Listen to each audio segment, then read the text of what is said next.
So ఈరోజు ఒకేలా ముఖ్యమంత్రి ప్రెస్ మీట్ పెట్టి మాట్లాడితే గనక కొండా సురేఖ అంశం బహుశా మాట్లాడకపోవచ్చేమో. కొండా సురేఖ అంశాన్ని మిగతా మంత్రులు మాట్లాడితే సీఎం కేంద్రం ఏదైతే తన టూర్ని క్యాన్సిల్ చేయడం జరిగిందో పర్మిషన్స్ లేదంటూ సో ఆ విషయం పైన మాట్లాడేటువంటి అవకాశం ఉంది అన్నట్టుగా తెలుస్తుంది. బట్ ఏదేమైనా కానీ కొండా అడుగులు ఎటువైపు పడబోతున్నాయి? బీజేపీ ఇప్పటికే కిషన్ రెడ్డి అంటున్నారు అధిష్టానంతో ఒకవేళ పార్టీలోకి వస్తా అంటే కనుక అధిష్టానంతో మాట్లాడి నిర్ణయం తీసుకునేటువంటి అవకాశం ఉందని చెప్పేసి. కొండా సుష్మిత పటేల్ జనసేన వైపు అడుగులు పడబోతున్నాయని చెప్పేసి ఇద్దరు ఒకే పార్టీలోకి వెళ్తారా, లేదంటే తెలంగాణలో కూడా జనసేన బలోపేతం కోసం ప్రయత్నం చేస్తాం అని గతంలో పవన్ కళ్యాణ్ తన ఇంటి నుంచి చేసినటువంటి ప్రెస్ మీట్ పెట్టి మాట్లాడినటువంటి నేపథ్యంలో ఒక బలమైనటువంటి బీసీ నాయకత్వం కోసం చూడడానికి జనసేన కూడా ఇప్పుడు అవకాశంగా చూసేటువంటి పరిస్థితులు కనిపిస్తున్నాయా? మా కరెస్పాండెంట్ చంద్రశేఖర్ వరంగల్ నుంచి లైవ్ లో సిద్ధంగా ఉన్నారు. Chandrasekhar, good morning. సో ఈ డెవలప్మెంట్స్ ఏం కనిపిస్తున్నాయి వరంగల్లో? ప్రస్తుతానికి కొండా అడుగులు ఎటువైపు పడేటువంటి అవకాశం ఉంది? సో ప్రకాల నుంచి అంటే ఇండిపెండెంట్ గానైనా పోటీ చేస్తా ఉన్నటువంటి వ్యక్తులు ఇండిపెండెంట్ గానే ఉండబోతున్నారా? సో అంటే వీళ్ళ వ్యవహార శైలి ఏ పార్టీకి వెళ్ళినా కానీ రాజీనామా చేసి వెళ్ళేటువంటి స్వభావమే ఉండే. బట్ ఇప్పుడున్నటువంటి పరిస్థితుల్లో అటు జీడబ్ల్యూఎంసీ ఎన్నికలు రాబోతున్నాయి. సో మోరోవర్ ఈ 2 సంవత్సరాల్లో బలమైనటువంటి క్యాడర్ని ఏర్పాటు చేసుకోవాలి, తో పాటు చాలా బలంగా తయారు కావాలి. అటు ప్రభుత్వానికి ప్రతిపక్షానికి వ్యతిరేకంగా ధీటుగా పనిచేయాల్సినటువంటి అవసరం ఉంటుంది. ఇండిపెండెంట్ గానే ఉంటారా, లేదంటే పార్టీల వైపు చూసేటువంటి అవకాశం ఉందా? చూస్తే ఎటువైపు వెళ్ళే ఛాన్స్ ఉంది చంద్రశేఖర్? కాంగ్రెస్ పార్టీలో అదే విధంగా కొనసాగి 50 ఎన్నికల్లో ఒకవేళ కొండా సుష్మితకు పరికర సీట్ ఇవ్వకపోతే దాన్ని ఇండిపెండెంట్ గా ఆయన పోటీ చేస్తుంది.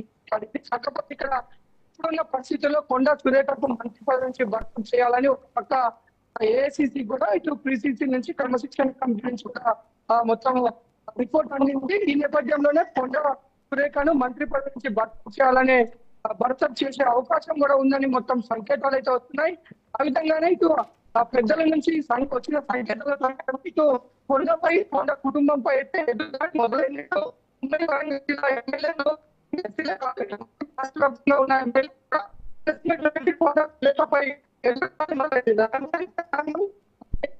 అధినాయకత్వం నుంచి ఆదేశాలు అందాయి. కొండ సురేఖపై పనిష్మెంట్ ఉంటుంది అని వచ్చిన తర్వాతనే వీరు ఈ విధంగా బహిర్గతంగా మాట్లాడే ధైర్యం చేస్తున్నారనే సంకేతాలు కూడా వస్తున్నాయి. ఇప్పటికే కొండా సుష్మిత పటేల్ జనసేన అధినాయకత్వంతో మంతనాలు జరుపుతున్నారు. తను రాబోయే ఎన్నికల్లో పరకాల ఎమ్మెల్యే అభ్యర్థిగా కాకుండా ఉమ్మడి వరంగల్ జిల్లా జనసేన బాధ్యతలు కూడా కొండా సుష్మితకు ఇవ్వాలనే ఒక విషయంలో మాట్లాడుతున్నారని, దాని విషయంలోనే ఈరోజు జూబ్లీహిల్స్ లో ఇటు జనసేన నాయకుడి ఇంట్లో ఒక మంతనాలు జరిగే అవకాశాలు ఉన్నాయని సమాచారం కూడా అందుతుంది. ఇదంతా కూడా కాంగ్రెస్ పార్టీ నుంచి వచ్చిన ఫీడ్బ్యాక్. అంటే కాంగ్రెస్ పార్టీ ఏ విధంగా కొండా సురేఖ విషయంలో ముందుకు వెళ్తుంది, ఆ తర్వాత ఏ విధంగా వీళ్ళు రెస్పాండ్ అవ్వాలనే ఒక గ్రౌండ్ అయితే వీరు రెడీ చేసి పెట్టుకున్నారు. ముఖ్యంగా కాంగ్రెస్ పార్టీ కనుక ఇటు కొండా సురేఖను మంత్రి పదవి నుంచి బర్తప్ చేస్తే కొండా ఫ్యామిలీ కూడా మీడియా ముందుకు వచ్చే విధంగా ఏర్పాట్లు చేసుకున్నారు. కాంగ్రెస్ పార్టీలో తనకు మొదటి నుంచి జరుగుతున్న అవమానాలు, ఒక బీసీ మంత్రిగా తన విషయంలో ముఖ్యమంత్రి వర్గం చేస్తున్న దాడులు, వీటన్నిటిని కూడా బహిర్గతం చేసే అవకాశం ఉంది. కొండా సురేఖ కూడా మీడియా ముందు నోరు విప్పనున్న నేపథ్యంలో మొత్తం కూడా ఇటు ఉమ్మడి వరంగల్ జిల్లా వ్యాప్తంగా కూడా మొత్తం కాంగ్రెస్ పార్టీలో ప్రకంపనలు అయితే కదులుతున్నాయి. ముఖ్యంగా కొండా సురేఖ ఏ విధంగా నెక్స్ట్ స్టెప్ ఏ విధంగా ఉండబోతున్నాయి అయితే ఆసక్తిగా చూస్తున్నారు. మనం చూసుకుంటే ఇప్పటికే కొండా సురేఖ కూడా చెప్పింది, నా పైన ఎదురుదాడి జరుగుతుంది, నా పైన ఒక కుట్ర కూడా జరుగుతుంది, తన ఎంతటి కూడా ఒక వెనుక నుండి ఒక శక్తి నడిపిస్తుందని ఆమె ముఖ్యమంత్రి పైన నేరుగా ఆరోపణలు చేసినట్లు మనం అనుకోవచ్చు. ఆ ముఖ్యమంత్రి తన శాఖలో ఎప్పుడైతే జోక్యం చేసుకొని వివిధ రకాలుగా తనని ఇబ్బందులు పెట్టడానికి గురి చేసుకోవడం, వీరు వాటిపైన వీరు నిలదీయడంతోనే ఈ సమస్య మొదలైంది. అక్కడి నుంచి ఇటు ఉమ్మడి వరంగల్ జిల్లా నాయకులు కూడా వీరికి సహకరించకపోవడం, రోజు సొంత పార్టీలోనే వీరు ఒంటరైపోయిన పరిస్థితి. ఈ నేపథ్యంలోనే కాంగ్రెస్ పార్టీ నిర్ణయం తర్వాత కొండా ఫ్యామిలీ మీడియా ముందుకు వచ్చి వారి నిర్ణయం ప్రకటించే అవకాశాలు అయితే ఉన్నాయి. ఒక పక్క బీజేపీ ఇటు ఎన్డీఏ కూటమి 2028 తెలంగాణలో అధికారం చేపట్టేందుకు అన్ని విధాలుగా ముందుకు వెళ్తున్నారు. ఈ నేపథ్యంలోనే ఒక పక్క జనసేన కూడా తెలంగాణలో తను మరింత ముందుకు వెళ్లే విధంగా తన కార్యాచరణ రూపొందించుకున్న నేపథ్యంలో ఇటు బీజేపీలో కొండా సురేఖ వెళ్తారా, బీజేపీకి వెళ్ళి కేంద్రంలో అధికారం ఉన్న పార్టీ కాబట్టి బీజేపీ వైపు వెళ్ళి ముందుకు నడిపించే అవకాశం ఉంటుందా, ఇటు కొండా సుష్మిత జనసేన బాధ్యతలు తీసుకొని జనసేనలో సో ముందుకు అంటే వెళ్ళే అవకాశం ఉంటుందని మాత్రం చంద్రశేఖర్ తర్వాత ఇక్కడ అయితే రెండు వేరు వర్షన్స్ కనిపిస్తున్నాయి. అంటే మీరు అంటున్నారు సుష్మితా పటేల్ జనసేన వైపు చూస్తున్నారు, సో జనసేన నాయకులతో సంప్రదింపులు ఈ రోజు సమావేశం అయ్యేటువంటి అవకాశం కూడా కనిపిస్తుంది హైదరాబాద్ లో అని చెప్పేసి. బట్ బీజేపీ ఇప్పటికే బీసీ సిద్ధాంతంతో ఉంది, బీసీ ముఖ్యమంత్రి అన్నటువంటి నినాదంతో ముందుకెళ్తోంది. సో ఒకవైపు పశ్చిమ బెంగాల్ ఎన్నికల తర్వాత తెలంగాణను టార్గెట్ చేస్తామన్నారు. తెలంగాణలో కూడా బీసీ నాయకత్వానికి బలమైన పునాదులు వేయడానికి కొండా లాంటి బలమైన శక్తి వరంగల్లో తోడైతే కనుక బీజేపీకి కొంత ప్లస్ పాయింట్ ఉండేటువంటి అవకాశం కూడా లేకపోలేదు. బట్ ఇప్పుడున్నటువంటి పరిస్థితుల్లో జనసేన అనేది కేవలం సుష్మితా పటేల్ వరకే చూడాలా, లేదంటే ఇద్దరి అంటే కుటుంబం పూర్తిగా కూడా జనసేన వైపు ఉండేటువంటి అవకాశం ఉంటుందా, లేదంటే ఇద్దరు రెండు దారులు ఉండేటువంటి అవకాశం ఉంటుందా? కూటమి ప్రభుత్వం లాగా బీజేపీ జనసేన పొత్తులాగా తెలంగాణలో కూడా కొన్ని ఈక్వేషన్స్ లాగా ఏమైనా మనం చూసే ఛాన్సెస్ ఉన్నాయి, ఎట్లా చూడొచ్చు?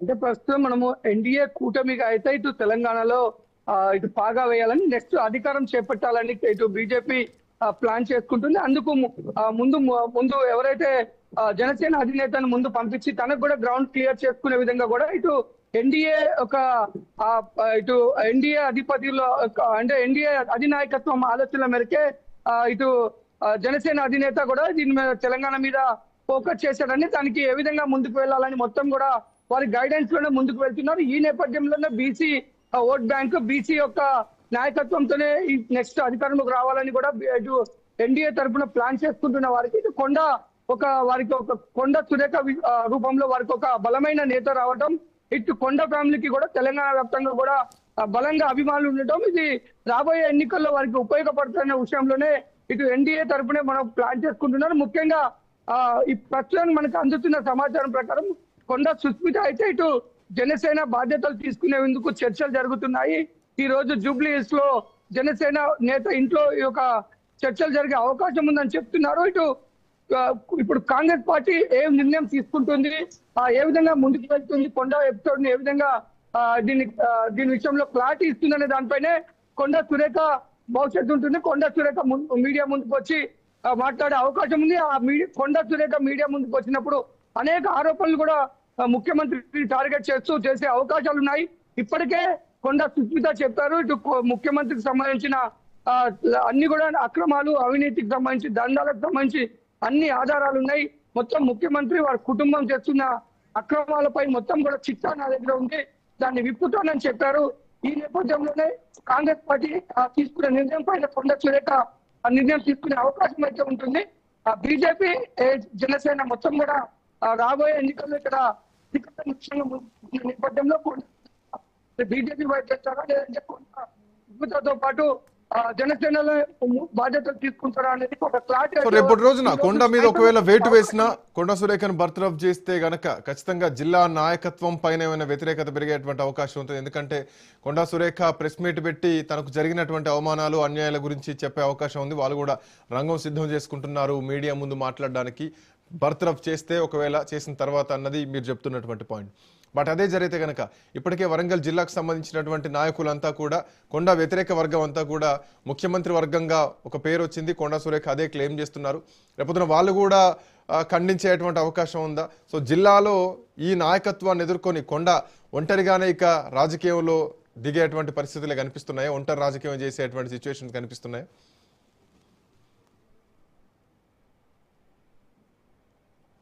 పోరాటం చేస్తున్నారు. ముఖ్యంగా ఎప్పుడైతే ఒకవేళ ఇటు కాంగ్రెస్ అధినాయకత్వం కొండని మంత్రి పదవి నుంచి బర్తరఫ్ చేస్తే వీరు కాంగ్రెస్ పార్టీకి రాజీనామా చేసి బయటకు వచ్చే అవకాశాలు ఉంటాయి. కాంగ్రెస్ పార్టీకి రాజీనామా కాంగ్రెస్ పార్టీలో ముఖ్యంగా రేవంత్ రెడ్డి టార్గెట్ గానే వీరు అనేక ఆరోపణలు చేసే అవకాశాలు ఉంటాయి.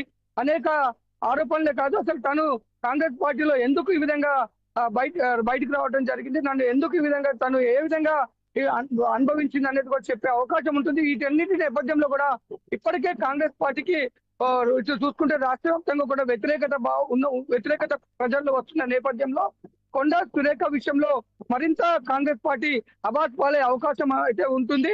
ముఖ్యంగా రాబోయే వరంగల్ గ్రేటర్ మున్సిపల్ ఎన్నికల్లో అయితే ఇది తీవ్రంగా ఎఫెక్ట్ అయ్యే అవకాశం ఉంది. ఎందుకంటే కొండ సురేఖను మొదటి నుంచి కూడా టార్గెట్ చేసి మొత్తం వారిని వేధింపులకు గురి చేయడం, వారిని సొంత నియోజకవర్గంలోనే ఇబ్బందులకు గురి చేయడం, మంత్రిగా Right. ఉన్నప్పటికీ తనని మొత్తం కట్టడి చేసి తనని తీవ్రంగా వేధింపులకు గురి చేశారనే మెసేజ్ ఇప్పటికే రాష్ట్ర వ్యాప్తంగా వెళ్తుంది. దీనికి బీసీ సమాజంలో అవకాశం ఉంటుంది. ఒకవేళ కొండ సురేఖను తప్పించి వేరే బీసీ నాయకులకు ఇచ్చి దీన్ని కవర్ చేసుకోవాలని కాంగ్రెస్ పార్టీ చూసినా కానీ కాంగ్రెస్ పార్టీకి అయితే రాబోయే రోజుల్లో భారీ ఎఫెక్ట్ అయితే ఈ యొక్క కొండ సురేఖ వల్ల జరిగే Right. అవకాశం అయితే ఉంటుంది.